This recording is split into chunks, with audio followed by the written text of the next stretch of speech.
Welcome to Salute to the Ears, where my family and I discuss everything Disney, from parks, food, and rides to travel tips, movies, and more.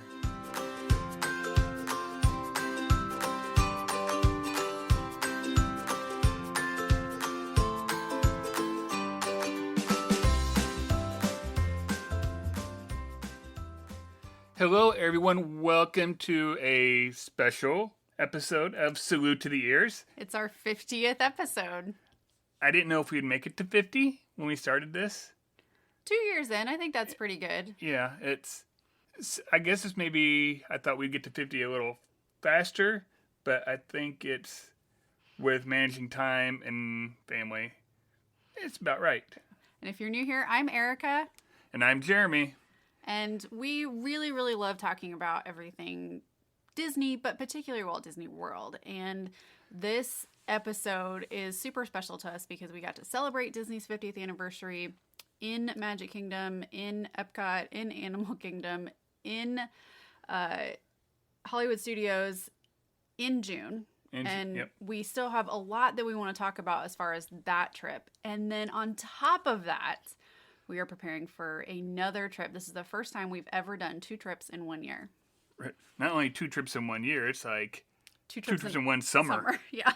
We haven't gone in the summer in a really long time. I don't know that we have ever gone in the summer. Usually we're like fall, winter people. Yeah. But whatever. We're like less than 3 weeks, or right around 3 weeks. We're at 3 weeks today. So it's coming up quick. And we've been doing a series kind of reviewing some things from our last trip, which we said we were going to continue because we got a little long-winded last time. Yeah, we really had to cut it off in our 49th episode. So if you didn't catch that one, make sure you go back because we're talking all about rides and especially the new major rides around the park. So we talked about Rise of the Resistance. We talked about Guardians of the Galaxy Cosmic Rewind, which is amazing. Remy's Ratatouille Adventure, and then, a couple other ones that the kids got to do for the first time, right? Like Mickey and Minnie's Runaway Railway. Right. There were some other things that we got to do for the first time because it was the first time we've been down there that they've been going on. Yes. And we're going to be talking about shows and entertainment. Yeah. That we saw during this last visit. And they've been kind of controversial. Well, we've talked before about our expectations of it as far as Harmonious, which is the new nighttime spectacular show at Epcot, and then Enchantment, which is the amazing show at Magic Kingdom at night. Again, fireworks spectacular. And these were really hard for us because we loved the previous shows. So the shows that were there pre-COVID. More so Happily Ever After. More so Happily Ever After. Illuminations was good, but I think it was time. Yeah. I was okay with Illuminations ending. There was a part of me that was sad, but at the same time, I was like, okay, I can handle something new there. Happily Ever After ending at Magic Kingdom and moving into Enchantment was really, really, really hard for me. Right. I was really sad. You and a whole lot of people. I do think there was something about it still had enough ties to our childhood movies, our childhood IP, our childhood, not even child, but child into teenage, right. Like our upbringing and stuff that was quote unquote classic even when we were young, of things that it made us go, yeah, this is Disney, right? These things it had some new stuff in it too, but it was like, okay. It felt like, okay, here comes the next generation of things, right? It felt like, okay, here's the presentation of that. Like, here's the old, and it's still great, and it's still awesome, and here's the presentation of that. And I was really, like, I thought it was still good. I thought it still fit what is current. I thought it still fit what was, so I was really sad that they were bringing out a new one. We're going to talk about Enchantment first because we're obviously already talking about it, but, Enchantment blew me away. It was better than if you just get your reviews off of social media. For sure. And it's definitely better in person than watching it on like a live stream or Absolutely. something. You do not get the same experience watching it on a live stream. Now, if your only opportunity to watch is a live stream, by all means, watch the live streams because it's still good. Right. I think going back to Happily Ever After, one of the reasons why it connected with us so much is because those were the movies, the newer movies that they were showing in Happily Ever After were the ones our kids connected with. And whether it was Tangled or Brave or Toy Story or Pirates or those were all movies that our kids had connected with when they were little. But they still had a lot of those 90s ones and early 2000s ones too. Like they were mentioned in Enchantment. But I think whenever we watched Happily Ever After, our kids had a connection with Happily Ever After, and we were afraid watching Enchantment that was not going to be there. Right. Because that's what you kept hearing was the story's not there, it doesn't pull on the heartstrings. It doesn't flow the same way that Happily Ever After did. Happily Ever After seemed to flow as a one continuous story. Right. Versus Enchantment, which is a little blockier as far as like what's happening within it.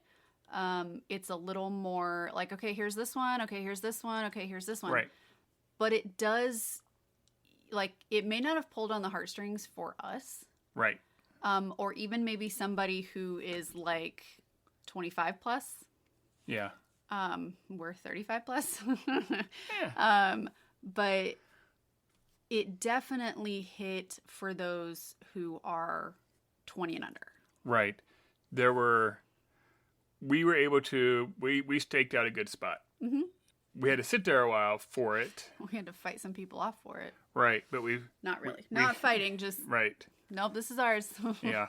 We had a railing in front of us there in the hub. Mm-hmm. So we had really nobody in front of us, but we had lots of families and stuff around us. And the families that were around us who had littles, it connected with those littles. Oh, for sure. And it connected with those families the way Happily Ever After did with us. When we're hearing little kids oohing and eyeing and amazed at what's up there, and that's their movie. And pointing and seeing their favorite character and pointing and being like, look. Right. You know, that it's the best. Like, those are the moments that make me cry. And those are the moments when I, get all, like, just, I don't even know. Like, you just feel the magic of it, when you see those. Like, I'm going to cry thinking about it. We were actually just kind of looking and reviewing before recording this of looking at some of the footage that we have from both of these shows, and just even watching a few minutes of it, I was like, I want to watch the whole thing. Right. It does.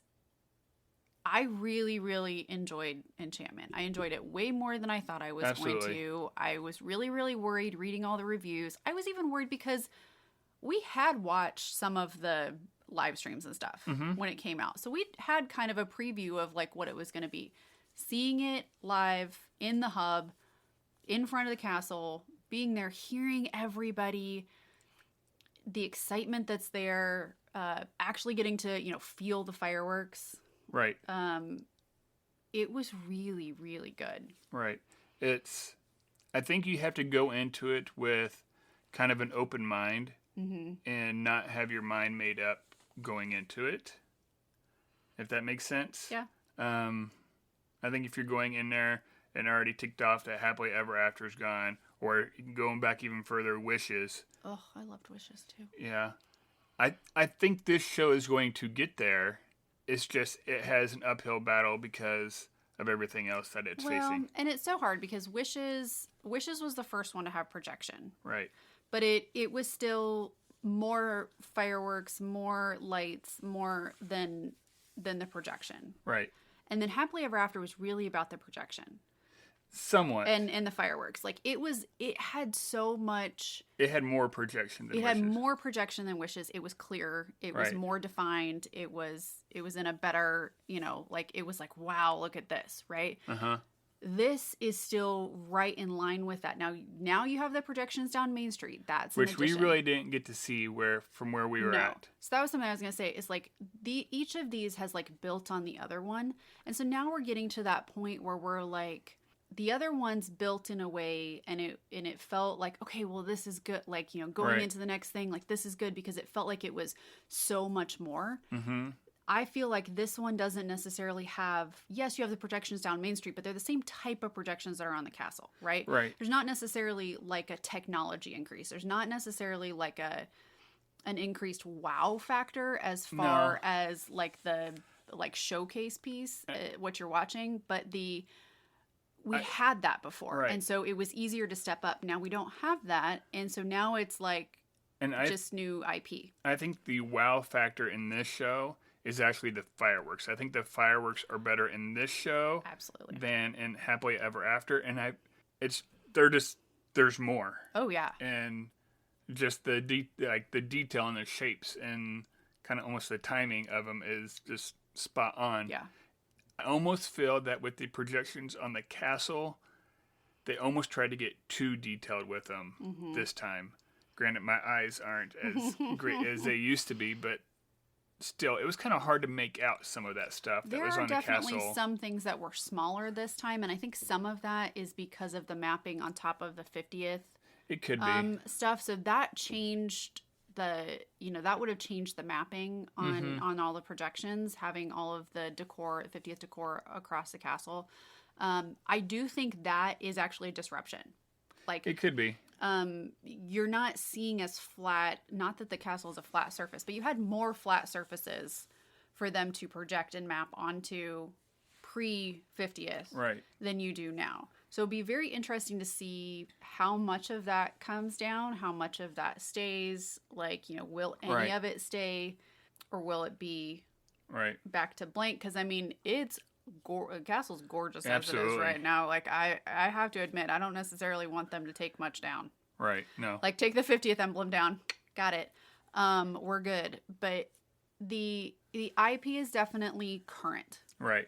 There is some of the stuff that is older school, but it is very, very current. So if you are not a current Disney fan, right? Right. So, and I don't mean that like you don't like Disney now. I mean like the Raya. movies and the shows and the things that have come out in the last 5-6 years. Mm-hmm.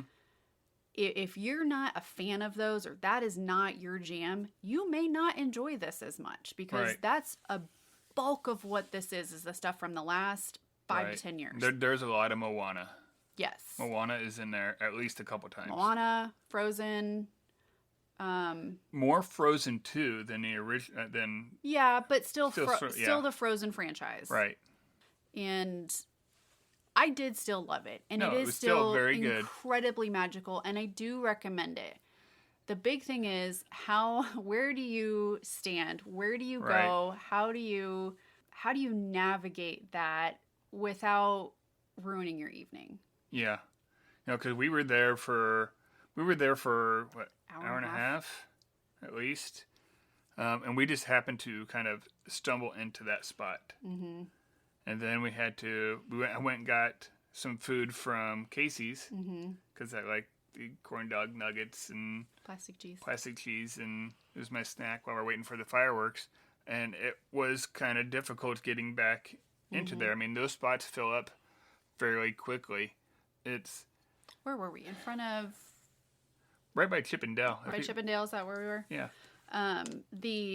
The thing is that when you are prepping to go watch, if you're going to go stake out a spot, be aware that there are PhotoPass photographers in front of just about each of the 50th statues. They do not want those blocked off.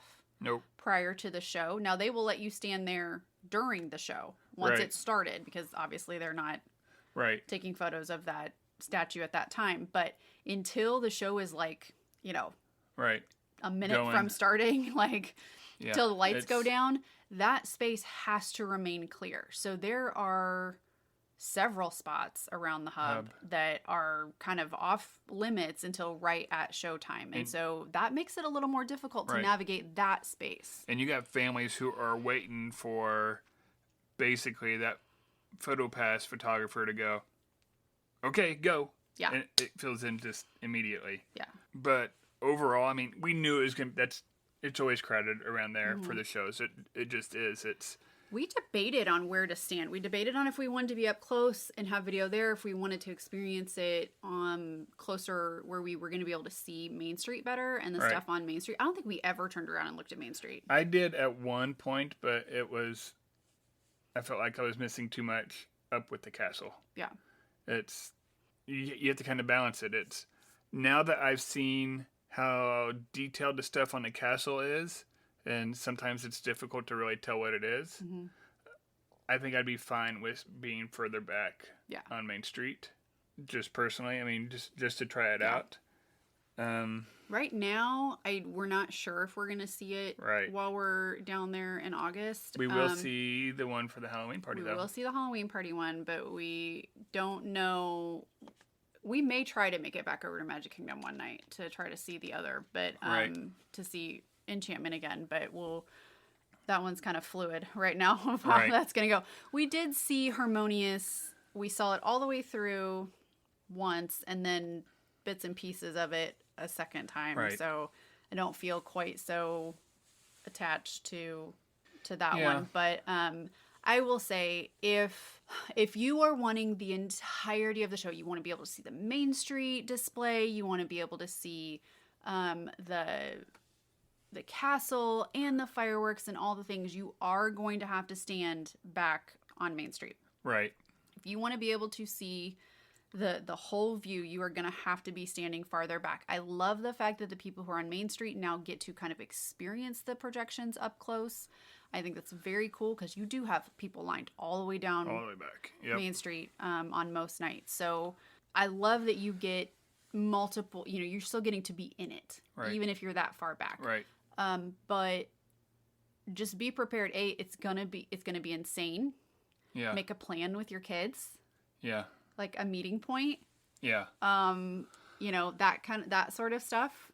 Understand that the bathrooms over in by the first aid station and the baby care center behind over there by Crystal Palace. Mm-hmm. Those get insane.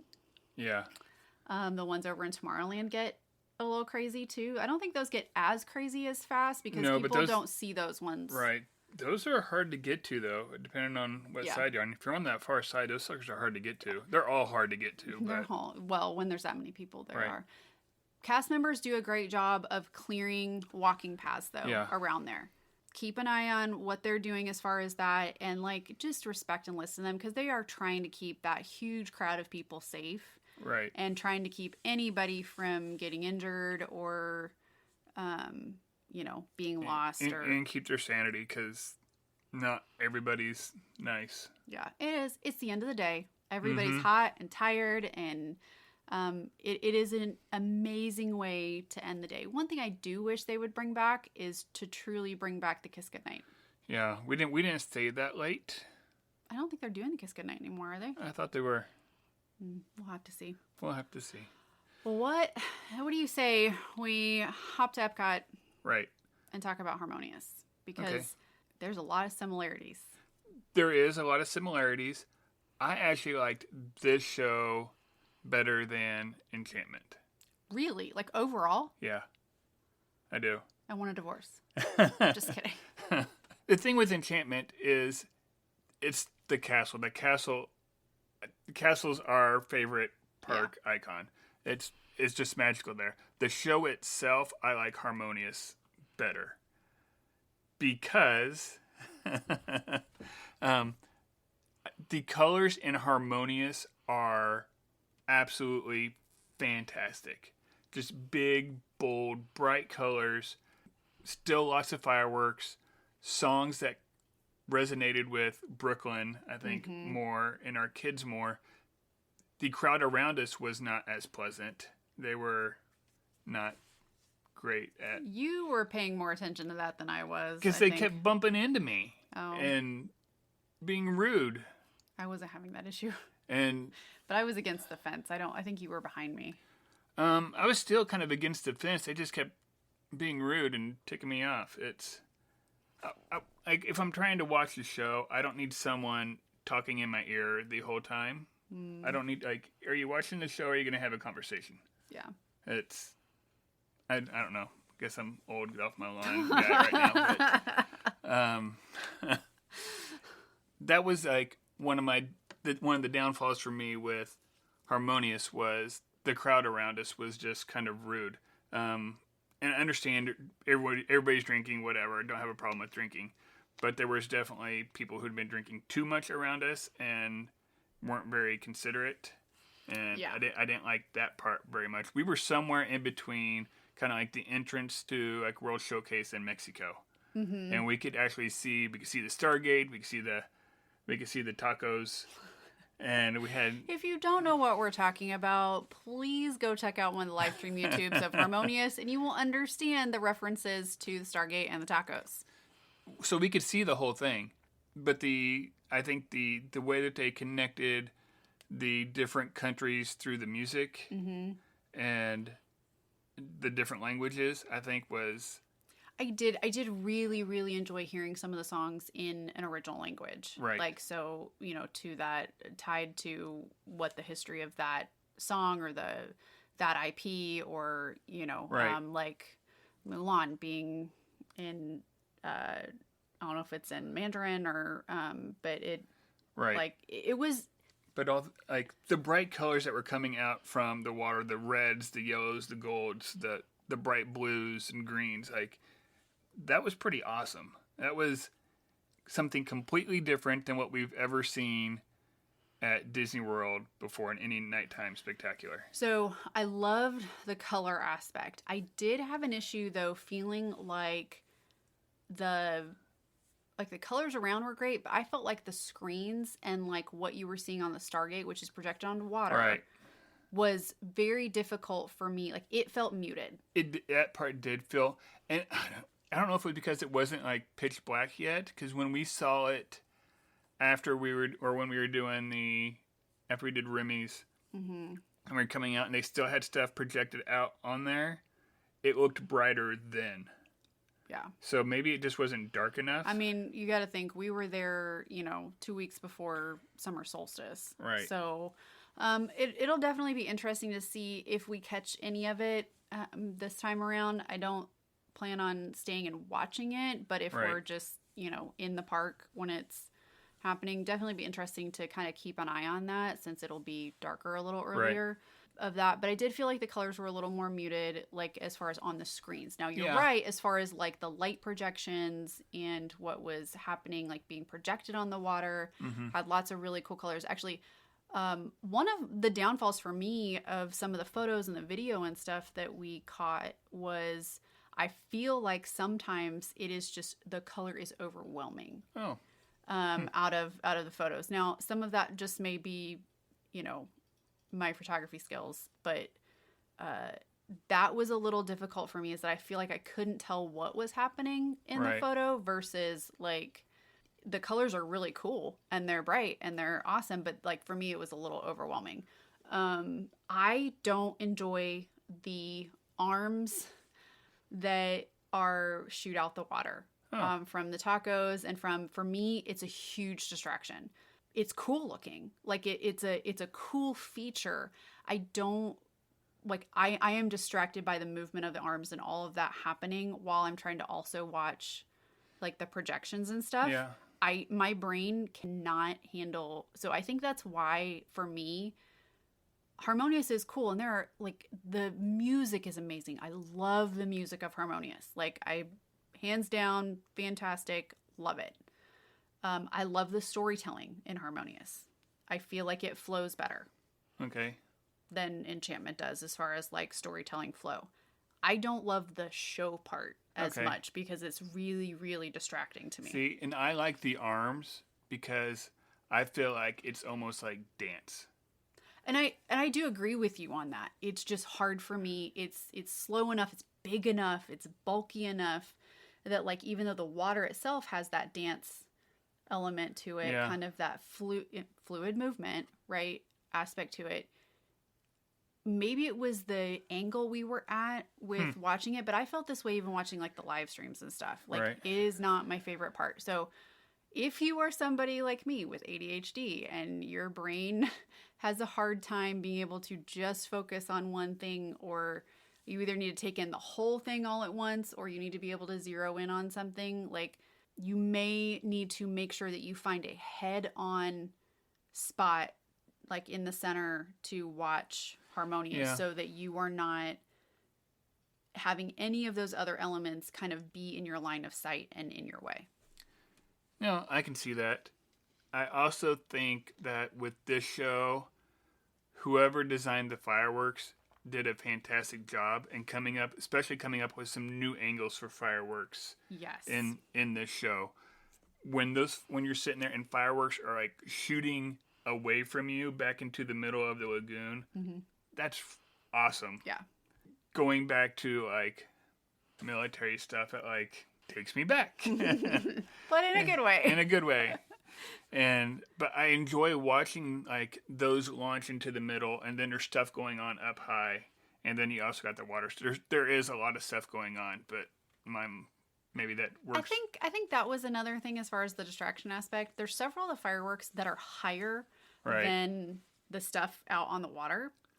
And so I felt like I was having to like look up and look at the fireworks and then look back down at the projections and look up and look down at the fireworks. Whereas if you stand even just like towards the middle of the hub or back, you're just looking forward at the castle and at the fireworks. And you're not really having to look up or like to see stuff. Kinda. I mean, there's still fireworks that are going off to the side. And I think this goes back to like the detail of the projections again.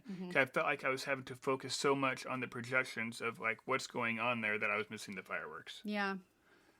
But there was another thing there where there's not a whole lot of distraction to it. I mean, it's pretty straightforward because it's a parade.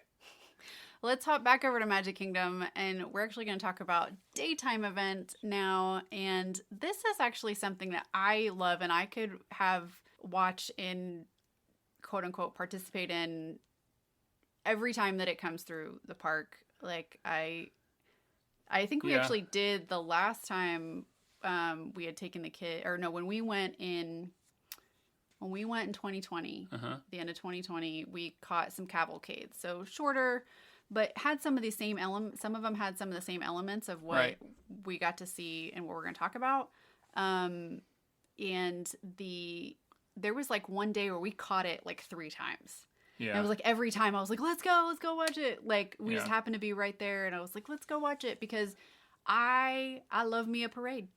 Yeah. I love me a parade. Festival of Fantasy parade over in Magic Kingdom Park typically happens twice a day.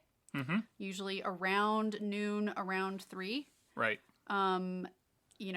Weather can delay that or cancel it. Right.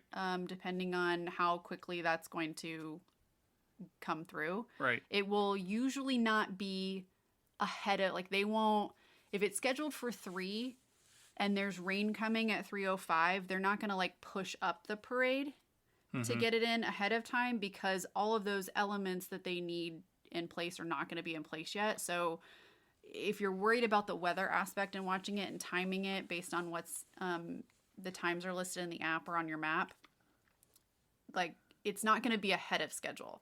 It might be later, right? Depending on how things are going. It may be delayed by 15 minutes because there's a quick little thing that blew through, and then they're going to have they're going to go ahead and come out. Yeah. Or they're going to bring out Rainy Day Cavalcade or, whatever. But they, like, those times that they have listed are either going to be true to it or not exist. Like, it's not going to be ahead of that. So. Now, if you're getting ready to go and it's going to be the Halloween season, be aware they're going down to 1 parade a day. Yes. Because some of these same performers... On days when you have Mickey's Not So Scary Halloween Party. Right. Sorry, yeah. And some of these performers are also performing in the parades later on. Right. And some of the floats, I guess, are also in both. Mm-hmm. Big one being Maleficent. Yes. And your fire-breathing dragon. She'll be in both. I'm super excited about getting to see that one. I loved the last time we got to see it in 2019. I'm super excited about that parade. But this parade... Now, this is the parade that I feel like touches on if you miss some of the 90s or earlier Disney IP, Festival of Fantasy Parade is your new BFF. Absolutely. So not only do you have the classic princess float, and you've got Beauty and the Beast, and you've got Cinderella, and you've got sometimes Tiana. You do get new with Anna and Elsa. Right. Who else was on that one? Aurora? Was she on there? Was Sleeping Beauty on there? She might have been. She might have been on the other one, on the crystal one. Right. And they're usually on there with their princes. Yes. As well. Typically. Not yeah. always, but a lot of times. So you do, if you get Belle, it's Belle and the Beast. Right. And it's a really cool opportunity because the sections that the princesses are on turn. Right. So Belle and the Beast are like up front, so they're seeing everybody. They don't turn, but the sections to the back do. Or did they turn too? The front one turns. The front one turns. So it's like 3 sections that like turn.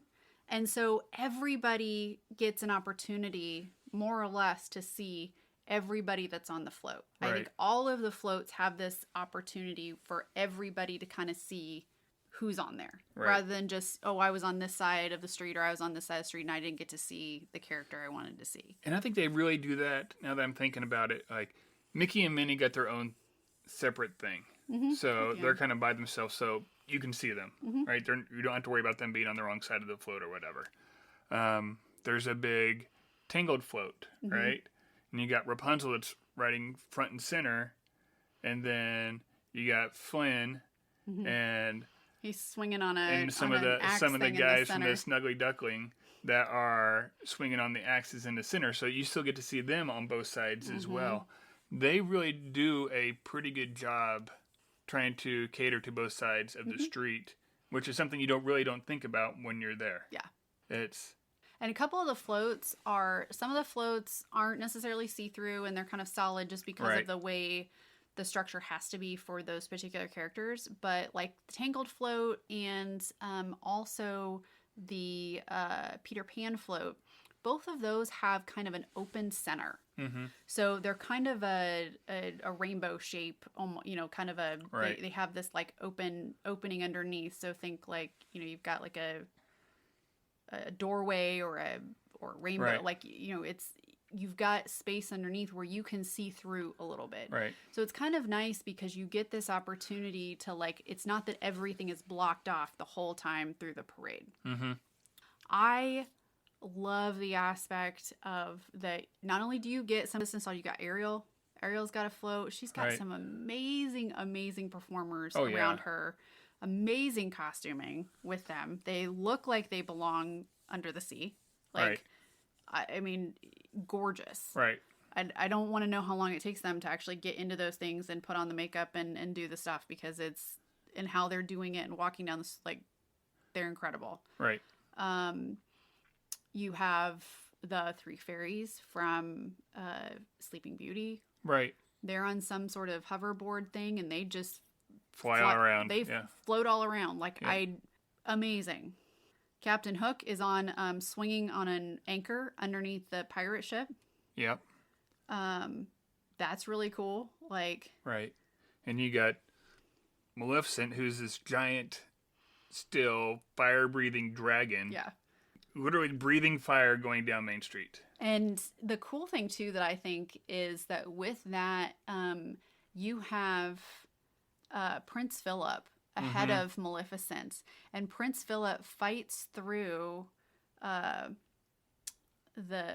what are those called?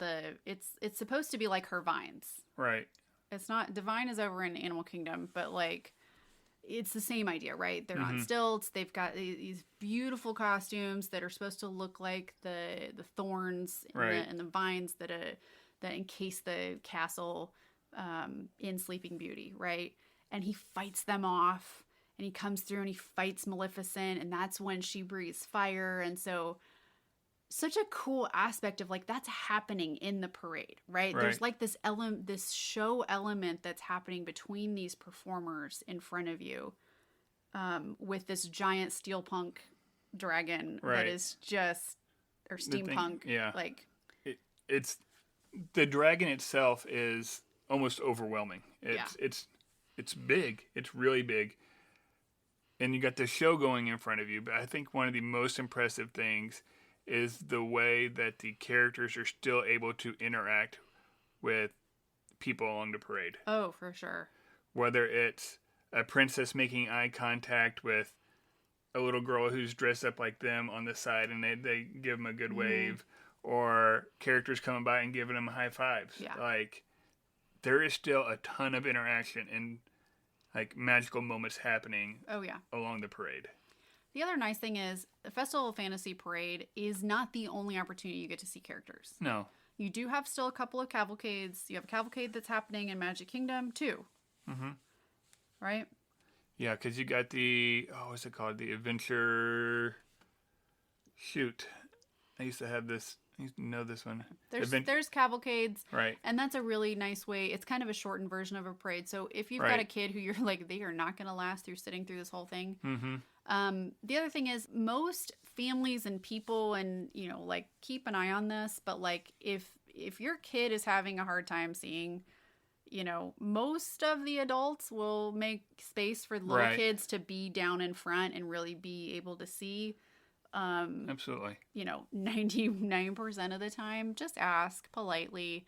Again, cast members, walkways, pay attention, listen to what they're saying, because when they need you off the road, they need you off the road. Right. And, you know, it is a really, really cool opportunity, though. I don't necessarily recommend that people like stake out spots an hour ahead of time. No. You will see people who do that to like make sure they've got the spot. Like, and we rolled up like 5 minutes beforehand and had a fantastic spot, like castle in our shots. Mm-hmm. I love, so the parade route around the hub. Parade comes from back in Adventureland, or Frontierland, sorry.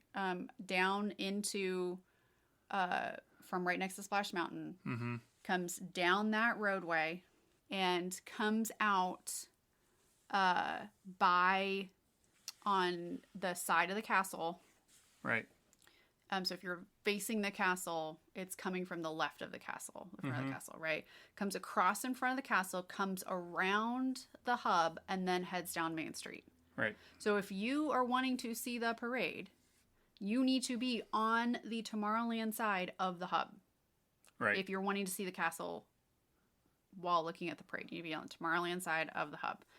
You're still going to be able to see from the not Adventureland side, but like the Frontierland entrance spoke side, if you're right there where it's coming into the hub, but that's it.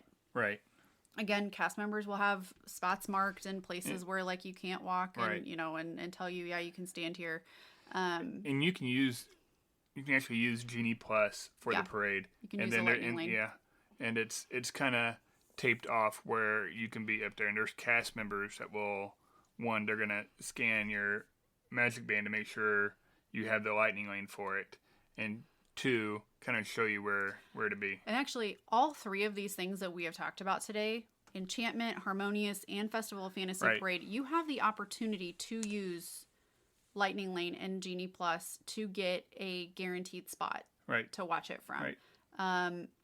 The thing is that it's you and however many other people are allowed into that space. Like, so you may still be packed in there. Don't think that you're going to have like a bunch of space. But if you're like, hey, I don't want to fight for it. I don't want to wait on a spot. I don't want to have to, I just want to be able to walk up and this is this is the section we're going to be in. Lightning Lane might be your best friend. It could be. And one of the ways to get scanned in there, like we said, was your magic band. And this week, a new Magic Band came out with Magic Band Plus. We have so many new things that are happening right now.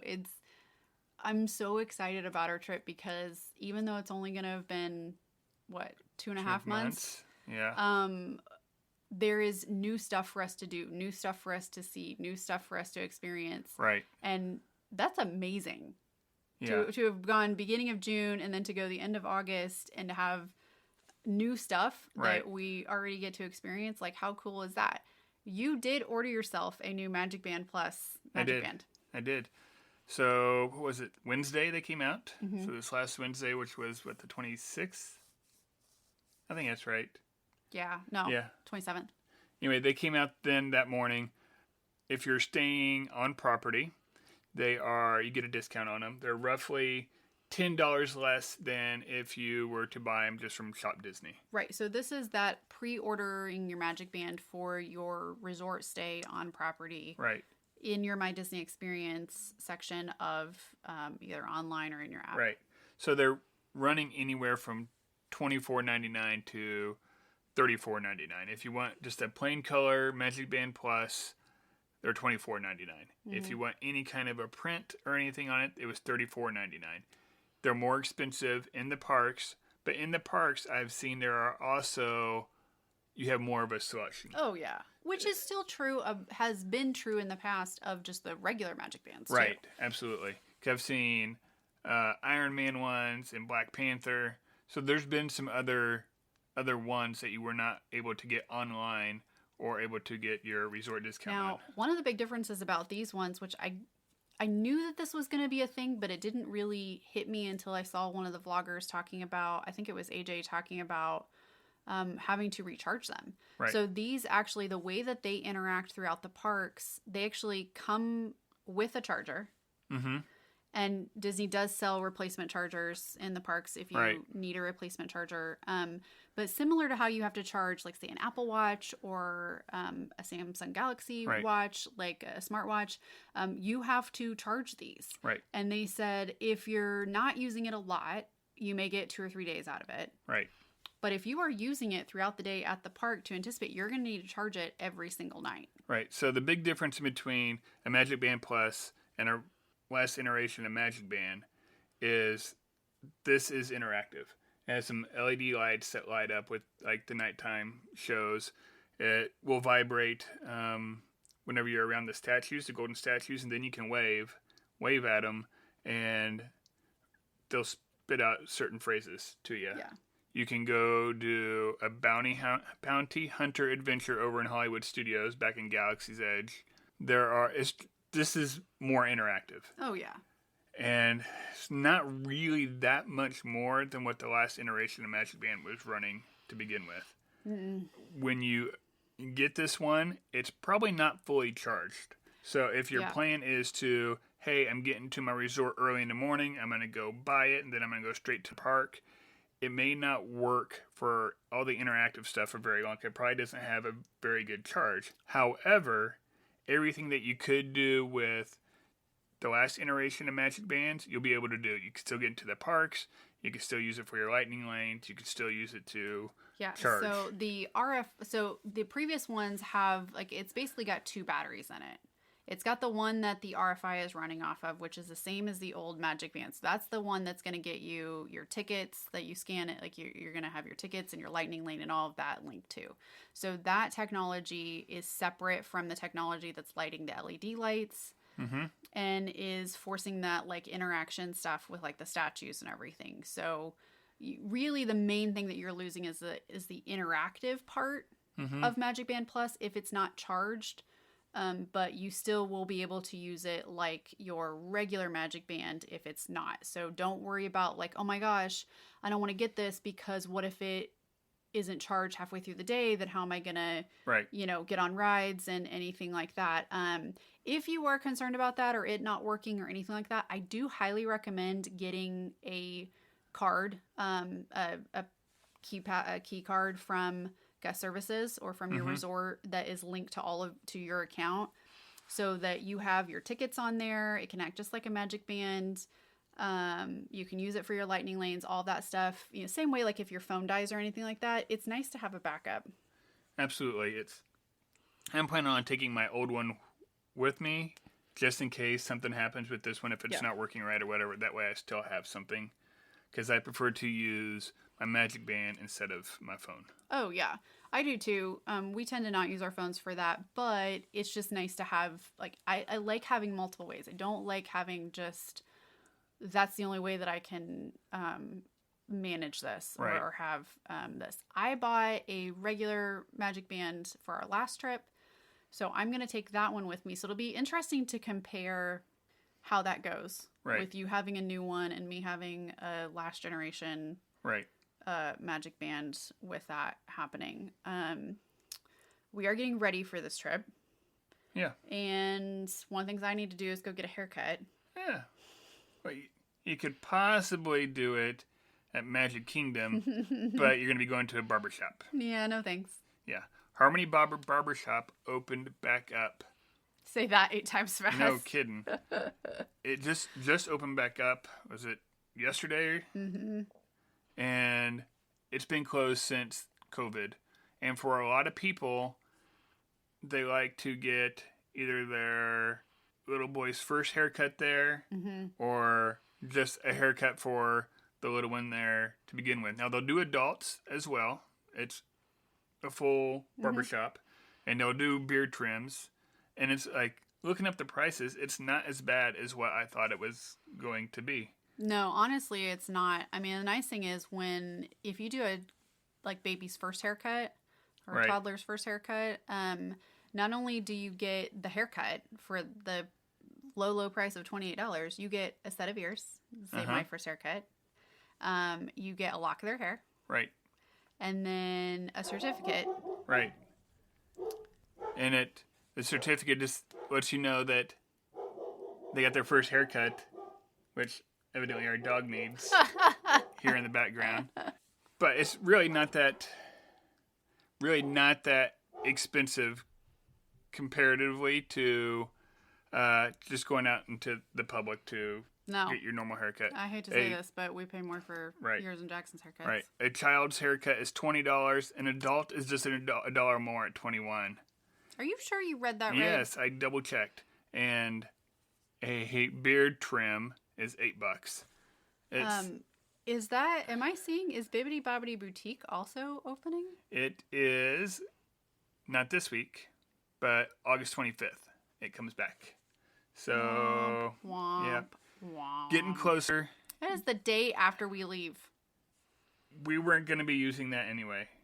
I don't look right with glitter in my hair. Pixie dusted. Okay. I can throw some glitter on you. Yeah.